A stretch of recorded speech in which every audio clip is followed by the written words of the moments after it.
Hello friends, आप लोग कैसे हैं। आई होप आप लोग बहुत अच्छे होंगे। दोस्तों, कहते हैं कि एक परमात्मा ही ऐसा है जो कभी पैसे से खुश नहीं होता है। वो आपके देने के भाव से खुश होता है और आप कितने सच्चे इंसान हैं और आपका मन कितना सच्चा है, वो इस बात से खुश होता है।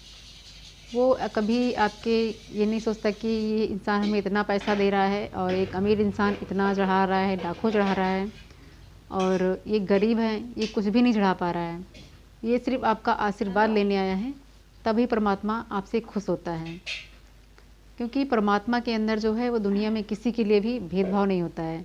वो चाहे बूढ़ा हो, बच्चा हो या कोई अपाहिज हो, वो किसी से भी दो तरह भेदभाव नहीं करता है कभी परमात्मा। वो सबको एक ही नज़रों से देखता है। और दोस्तों, परमात्मा के द्वार पर जो भी जाता है, चाहे वो किसी भी जाति का इंसान हो, वो सबको एक ही नज़रों से देखता है, कभी भेदभाव नहीं करता है।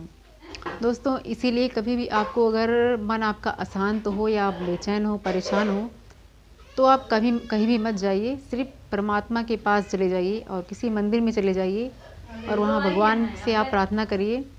आपका मन बहुत ही शांत रहेगा और आप खुद देखेंगे कि हमारा मन बहुत ही शांत है और प्रसन्न हो गया है। आपको थोड़ा अंदर से शांति मिलेगी, ये बिल्कुल सत्य है। तो दोस्तों, हमेशा परमात्मा के पास ही इंसान को शांति मिलती है और परमात्मा की नज़रों में सभी एक समान है। वो आपके सच्चे भाव से प्रसन्न होता है, सच्चे मन से प्रसन्न होता है। जैसे आप किसी भिखारी को अगर कोई भीख देते हैं, अगर आप सच्चे मन से दे रहे हैं तो आप समझ लीजिए परमात्मा आपसे प्रसन्न है।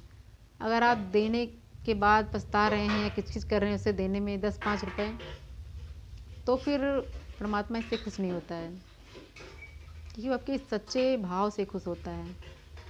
दोस्तों, जिस प्रकार एक छोटा सा बच्चा किसी चीज़ के लिए ज़िद करता है कि मुझे ये चीज़ चाहिए, अपने मम्मी पापा से ज़िद करता है, तो माता पिता अगर उसे दिला देते हैं तो बहुत खुश हो जाता है। उसी तरह परमात्मा की नज़रों में हम सब यहाँ पर एक बच्चे के समान हैं। अगर हम कोई चीज़ मांगते हैं, सच्चे दिल से मांगते हैं, तो परमात्मा उसे ज़रूर देता है हमें, लेकिन आपका भाव सच्चा होना चाहिए। ये नहीं कि आपके मन में छल कपट और लोगों के प्रति ईर्ष्या भरा हुआ है, तो इससे परमात्मा खुश नहीं होता है। तो दोस्तों, आपका सा विचार आप लोगों को कैसा लगा, कमेंट करके ज़रूर बताइएगा। मिलते हैं एक नई वीडियो में। Thank you so much. जय हिंद।